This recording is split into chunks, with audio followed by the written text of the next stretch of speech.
So if you see my video on Deadpool Explained, you'll know that he first appeared in Marvel Comics with New Mutants issue number 98 and was created as a clone of DC's Deathstroke. However, in that video, we had actually skimmed over Liefeld's work and instead focused heavily on the writings of Joe Kelly, Christopher Priest, and Gail Simone. And so what I want to do here is take a step back and focus on the original Deadpool as he was created by Rob Liefeld, as well as his involvement in the tail end of the New Mutants line, going into the launch of XForce and his initial conflict with Cable. So throughout the 1990s, the comic book industry was largely at the height of its popularity if we don't take into account the present day. During this time, publishers like DC, Marvel, Valiant, Dark Horse, Fleetway, and Harvey were all releasing comics in an effort to either maintain their position in the industry or carve out a position for themselves among the established competitors. To this end, it was not uncommon to see characters introduced without backstories.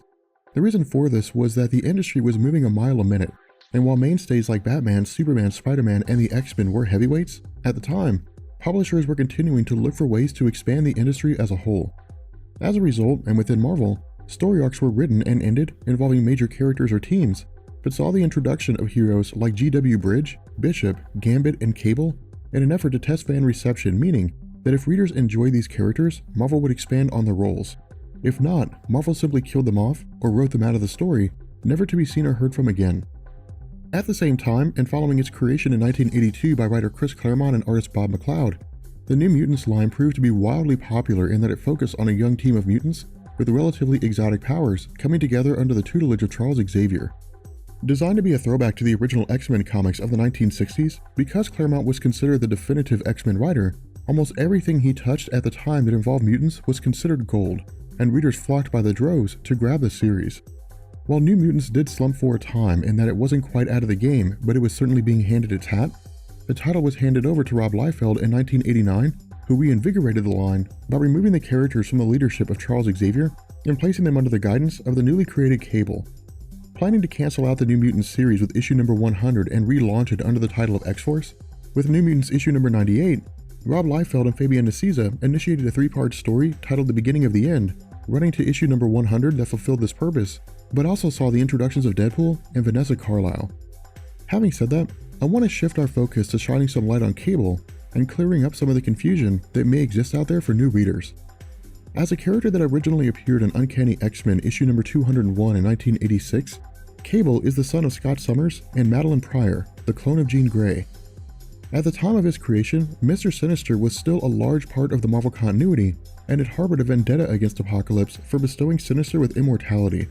To this end, because of his experience in studying the genes of mutants, Sinister came to the realization that the genetic offspring of Cyclops and Jean would produce a wildly powerful mutant that would easily be able to topple Apocalypse. However, because Jean was believed to have died following the events of the original Phoenix Saga, Sinister created a clone named Madeline Pryor, which served the purpose of entering Scott Summers' life, seducing him, and producing a child.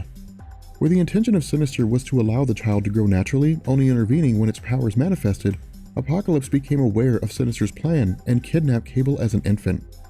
Exposing him to the techno-organic virus, a disease which converts living tissue to something akin to machinery, the X-Men and the Inhumans intervened, saving Cable's life, but not before half of his body was exposed. And so taking him several thousand years into the future in the hopes of finding a cure, following Jean Grey's return, her spiritual essence alongside Scott's were taken to the future as well to raise Cable. While this time was ruled by Apocalypse and no cure was available, as his telepathic and telekinetic powers began to manifest, Cable began to use them subconsciously in an effort to keep the techno-organic virus from eating his body alive. Furthermore, because he grew up in an age when Apocalypse had ruled the world, Cable developed a hatred for the villain and his cruel ways, leading him to travel into the past on several occasions in an attempt to destroy Apocalypse. Having said that, while the New Mutants team did leave Charles Xavier and come under the leadership of Cable at the time of this story, as the son of Madeline Pryor and Scott Summers from the future, he was essentially brought up with the teachings of the X-Men and carried on the legacy of focusing heavily on training in order to hone the skills of the New Mutants. However, because Cable hails from a future where Apocalypse had taken over the world, the harsh nature of his life at the time prior to traveling into the past became an ingrained part of his personality, leading to him focusing on a more intense method of training in an effort to ensure that the mutant community was able to hold off the various campaigns of Apocalypse and prevent the future from happening. Now with that being said, the first appearance of Deadpool came without too much explanation by Rob Liefeld. The reason for this was that during the 1990s, comic book stories were written in a way that would keep readers coming back by teasing important information that wouldn't be covered until later in the story arc. In this instance, Liefeld simply tells us that Deadpool had been hired by someone named Mr. Tolliver, and that Tolliver blames Cable for an event that happened in the past, although we don't know what it is. Something that I also hope you notice here is that Deadpool is absolutely nothing like the version that we know today. The reason for this is actually twofold. The first is that, like Cable, Liefeld was testing the waters with Deadpool to see if fans were interested in seeing a character that could function as a returning villain to challenge Cable time and time again. The second is that Deadpool was a reflection of comics in the 1990s. To sidetrack here, for those of you who have seen my videos on this particular topic, bear with me for a second while I run over this for those who haven't. So while the 1960s, 70s, and 80s saw the introduction and establishment of most of the characters that we know today, the 1990s as a whole was an explosive time in human history, concentrating on the advancement of technology and the early formations of the digital age, but also saw an expanse on the cultural invasion of Asian animation, professional wrestling, and live-action TV shows like Power Rangers, all of which came together to create a veritable witch's brew of fast-paced, high-intensity action. Indeed, comic books as a whole reflected these themes in that Jim Lee's artistry during his time on X-Men Volume 2 inspired the development of X-Men the Animated Series, a TV show whose popularity in turn pushed the comic book industry to design more characters to reflect a high-intensity futuristic theme. In addition to this, stories like 1971's The Night Gwen Stacy Died and 1986's The Dark Knight Returns laid the groundwork for darker stories that presented scenarios where the hero didn't always come out on top and sometimes even died, as was the case with the death and return of Superman. Conversely, because The Dark Knight Returns took Batman back to his darker roots, the story paved the way for anti-heroes like the Punisher and Deadpool, who didn't ally themselves with right or wrong, but held an allegiance to their own moral code, which may have changed depending on the writer and the public mood in relation to comics. Now regarding Vanessa Carlyle, where New Mutants issue number 98 focused on creating popularity for Deadpool by having him single-handedly take out the team and Cable, Carlyle was introduced as a ruse by Liefeld, who used the scenario to introduce two characters. The first was Domino, and the second was Vanessa Carlyle impersonating Domino. The reason for this was that with the Marvel community aware of what the New Mutants were capable of, in that Boom Boom could create plasma bombs that exploded on impact, Rusty was able to control fire, Richter could create shockwaves, and Skids could use force fields, the idea of a mercenary suddenly appearing and taking them all out was a bit of a surprise. Conversely, with an unknown woman and ally of Cable taking out Deadpool, questions reigned among readers as to who Deadpool and Domino were and what was going on. To this end, Liefeld and Nicieza established a history between Cable and Domino that predated the story, taking place sometime prior to Cable's first appearance. Now to focus on Deadpool for a second, going through this comic, the inspiration for Joe Kelly's run on his character came in the dark humor of Wade, as he was written by Nicieza and Liefeld. What I mean here is that where Kelly made Deadpool a little crazier and even had him reference his own comics, on the whole, the sarcastic nature of Deadpool as he was depicted here carried itself over into Kelly's run, and that when Cable asks the question of what they should do with him, Deadpool replies by stating that he's always wanted to rehabilitate himself somewhere nice, like a prison in the Bahamas. Now this bit is meant to be both funny, but also establish that Deadpool is a mercenary who's simply doing a job and doesn't really care about Cable at all. And so where the comic would see Cable and Domino dealing with Wade by sending him back to Tolliver to report his failure in killing Cable, Nicieza and Liefeld set about expanding on the plot further by exposing Vanessa Carlyle as a spy impersonating Domino. Before jumping into this though, I want to sidetrack for a second and focus on the backstory of Vanessa herself. So not much is known about the past of Vanessa, but in truth, her past isn't really relevant. Now I don't say this out of spite for her character, I say this because Vanessa always functioned in the background of Marvel Comics. In truth, the introduction of Copycat only really came as a way for Nicieza and Liefeld to make the story of Cable ending the New Mutants and forming the X-Force a little more interesting. However, because Deadpool proved to be so popular going into Joe Kelly's run, efforts were made to expand on Carlyle after her history was left unexplained by Liefeld and Nicieza. Having said that, as far as we're told in Deadpool Volume 1, issue number -1, somewhere along the line, Carlyle became a woman of the night after her family had kicked her out of her home for being a mutant with the ability to shapeshift. Now to focus on her powers for a second, the major difference between Vanessa and other shapeshifters is that instead of taking on a person's physical appearance like Mystique, Vanessa copies them down to the cellular level, meaning that she has the same DNA and she can copy the powers of others, hence the reason why she took the name Copycat. But during her time as a working girl, Vanessa had met and fallen in love with Wade. Now in terms of Deadpool's timeline, this particular bit took place during his time as a mercenary for hire, but prior to developing cancer and entering the Weapon X program. Now, from the perspective of Vanessa, because she had been cast out of her family and forced to sell her body as a means to take care of herself, she was a quintessential example of someone suffering from avoidant personality disorder, particularly the self-deserting element of Millen's subtypes. Defined by the characteristics of blocking out the reality of a person's situation, discarding painful images and memories, or else casting away flawed thoughts and impulses, Vanessa fits this diagnosis in the sense that she believes Wade will take her away from the life that she leads. Now, while this is true to a degree in the sense that Wade does harbor somewhat of a love for her, following his diagnosis of cancer and pursuit of the Weapon X program as a potential cure, Vanessa was cast back to her life of a solitary existence as a prostitute. And so following this, we don't really know what happened to her except to say that she began using her powers as a means to become an assassin, leading to her employment by Mr. Tolliver. However, because this backstory was provided in Deadpool Volume 1, issue number -1 in 1997, at the time of both Wade and Vanessa's first appearance in New Mutants issue number 98 in 1991, this history was unknown, with the reader being led to believe that the Domino that we were seeing in New Mutants issue number 98 was the true character. That said, where the X-Force comics leading into issue number 14 focused largely on establishing the updated team roster including Warpath and a handful of others, Deadpool did make several appearances.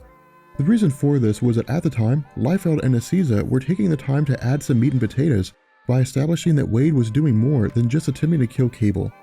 While some of these instances involved taking down Juggernaut and Black Tom Cassidy, fan interest in Deadpool achieved a noticeable jump during the events of X-Force issue number 2.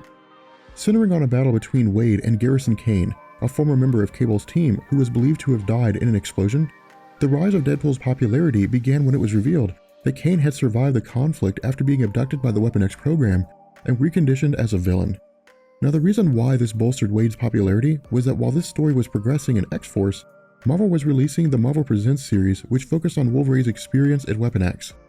However, the Weapon X story was only a couple of issues in, leading to fans wondering whether or not the reveal of Deadpool having been a former member of the project meant that he would essentially be another Wolverine, or provide another version of the events depicted in Marvel Presents.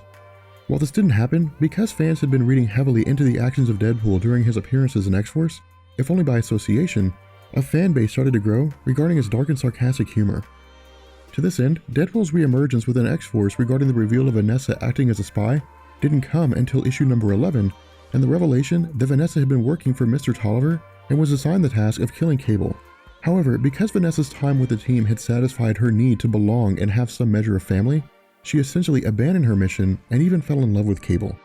As a result, the introduction of Deadpool into Marvel Comics was rooted for the purpose of finding out what happened to Vanessa and why she failed her mission.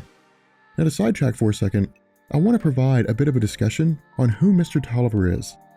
Jumping back to Cable, during his time in the future and after growing into an adult, Cable had married a woman named Aaliyah and produced a son named Tyler.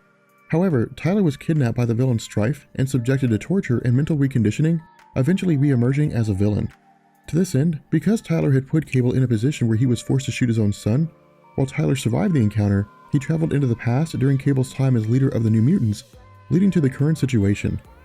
Now, to be honest here, I'm actually sort of dancing around this topic a bit, and the reason why is that a video will be forthcoming on Strife, and so I don't actually want to spoil the entire basis behind it. But with Deadpool's reappearance and confrontation with Vanessa, after a short fight between the two, Wade delivers an ultimatum for Mr. Tolliver, essentially telling her to either continue her mission or die. That said, where Vanessa had become attached to Cable and X-Force during her time impersonating Domino, because of her encounter with Deadpool, the situation became clear, and that as long as Tolliver remained alive, he would hold her to the mission of killing Cable. To this end, she sought to kill Tolliver by taking Cable to his location through a series of access tunnels under Tolliver's base of operations. However, the situation came to a head when it was revealed that the tunnels housed the real Domino, who has been held prisoner, allowing Vanessa to take her place. Now, this particular part of the story is a quintessential example of what I was referring to regarding characters being written in and killed off for the sake of moving the plot in a forward direction. What I mean here is that because Vanessa was introduced for the purpose of building interest in Cable by creating a series of events that led up to a final confrontation between Cable and Mr. Tolliver, Vanessa had essentially served her purpose and was shelved for a time. What I mean here is that where Liefeld and Aziza depict Wade stabbing her in the back, she actually survives the encounter, but the emphasis was never on building her up as a star. Instead, she was a means to an end, and it wouldn't be until Joe Kelly's run on Deadpool that Vanessa would re-emerge from the realm of obscurity and back into the limelight. Having said that, the issue that we face with the battle between Deadpool and Cable is that at the time, Rob Liefeld was on his way out of Marvel following his formation of Image Comics alongside Todd McFarlane, Jim Lee, Mark Silvestri, Eric Lawson, and Jim Valentino. As a result, writer Fabian Nicieza was left to clean up a lot of the concepts, leading to debates among fans regarding how the events concluded and how they were supposed to conclude had Liefeld stayed on in a creative capacity. What I mean here is that while this is considered by many to be one of the best fights in Marvel Comics, which is ironic considering Cable and Deadpool would go on to become friends and allies, Cable's statements of intending to go man-to-man with Deadpool and wanting to settle the fight one final time seemed to indicate that the conflict would end with one of them dying. Moreover, where Cable was able to free the real Domino after momentarily subduing Deadpool, when Wade had jumped back into the conflict and attacked Cable a second time, Domino fired a shot in his back stating that she had killed him. Following this, with Mr. Tolliver escaping and allowing for Marvel to follow up with expansions on Cable's history within the pages of XForce, the conclusion of the story also saw Deadpool surviving the encounter, discovering that Vanessa had escaped, which left the door open for Marvel to expand on their relationship as well. Now with all of that being said, if you're interested in learning more about Deadpool's history going from these initial appearances to the modern day, I have a playlist with around 20 videos that should answer a majority of your questions.